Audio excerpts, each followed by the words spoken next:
اللہ پاک نے حضرت سلیمان علیہ السلام کو وحی فرمائی کہ سمندر پر جائیے اور ہماری قدرت کا نظارہ کیجیے۔ حضرت سلیمان علیہ السلام اپنے رفقاء کے ساتھ سمندر کے کنارے پر گئے، دیکھا کہ وہاں کچھ بھی بظاہر نظر نہیں آ رہا۔ حضرت سلیمان علیہ السلام نے ایک جن کو حکم دیا کہ سمندر کی تہہ میں جاؤ اور جا کر اندر کی خبر لاؤ۔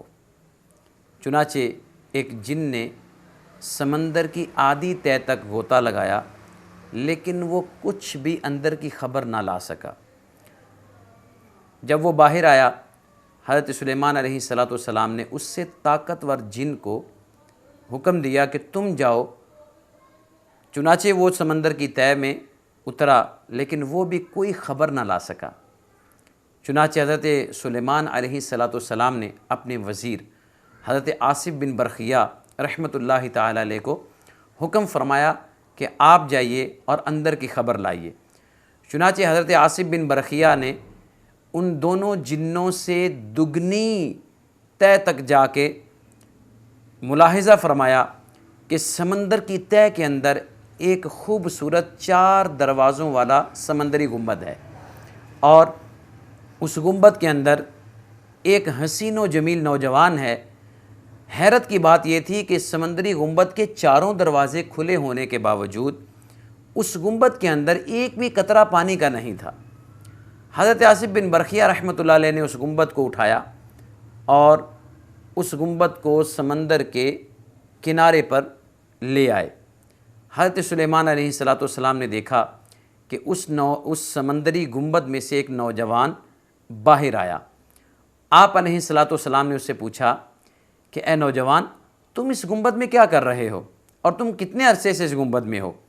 اس نے عرض کی، حضور میں فلاں نبی کا امتی ہوں، اور جب آپ نے وہ سنا تو آپ کو اندازہ ہو گیا کہ ان کے زمانے میں اور میرے زمانے میں 2000 سال کا فرق ہے۔ 2000 سال سے وہ نوجوان اسی گنبد کے اندر اللہ کی عبادت میں مشغول تھا۔ آپ نے فرمایا، کیا تجھے نیند نہیں آتی؟ کیا تجھے اونگ نہیں آتی؟ اور تیری خوراک کا انتظام یہاں کیسے ہوتا ہے؟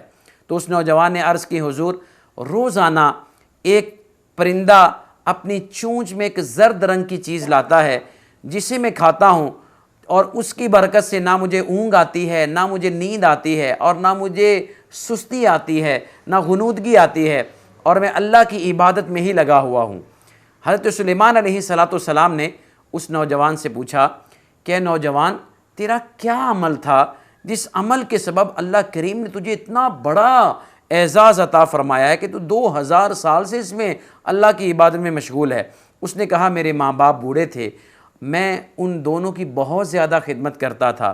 چنانچہ جب میری ماں کے وصال کا وقت قریب آیا تو میری ماں نے اللہ کی بارگاہ میں دعا کی کہ مولا کریم میرے بیٹے کو ایسی جگہ عبادت کی توفیق عطا فرما کہ جہاں پر شیطان مداخلت نہ کر سکے، دخل اندازی نہ کر سکے۔ اور جب میرے والد صاحب کی وفات کا وقت قریب آیا تو انہوں نے دعا دی کہ اللہ میرے بیٹے کو لمبی عمر عطا فرما۔ تو جب میرے ماں باپ کا وصال ہوا تو میں سمندر کے کنارے آیا تو میں نے اس حسین سمندری گنبد کو دیکھا، تو میں اس میں داخل ہوا تو ایک فرشتہ آیا، اس نے اس گنبد کو سمندر کی تہہ میں اتار دیا، اور آج 2000 سال کے بعد آپ کی برکت سے میں یہاں اوپر سمندر کے کنارے آیا ہوں۔ پتہ چلا کہ ماں باپ کی خدمت کی بہت عظمت ہے، ماں باپ اللہ کی بہت بڑی نعمت ہیں، ماں باپ بہت بڑا سرمایہ ہیں۔ خوش قسمت ہیں وہ لوگ جو اپنے ماں باپ کی خدمت کرتے ہیں، عزت کرتے ہیں، احترام کرتے ہیں۔ میں یہ پیغام دینا چاہوں گا آج کی نوجوان نسل کو کہ آئیے اپنے ماں باپ کی عزت کیجئے، احترام کیجئے، ان سے محبت کیجئے، ان سے خیر خواہی والے انداز سے ملیے اور ان کی دعائیں لیجئے۔ انشاءاللہ ان کی دعائیں آپ کو دنیا میں بھی آپ کا بیڑا پار کریں گی اور آخرت میں بھی آپ کا بیڑا پار کریں گی۔ اللہ کریم ہمیں والدین کی عظمت کو سمجھنے کی توفیق عطا فرمائے اور ان کا احترام کرنا نصیب فرمائے۔ آمین بجاہ النبی الامین صلی اللہ تعالی علیہ وسلم۔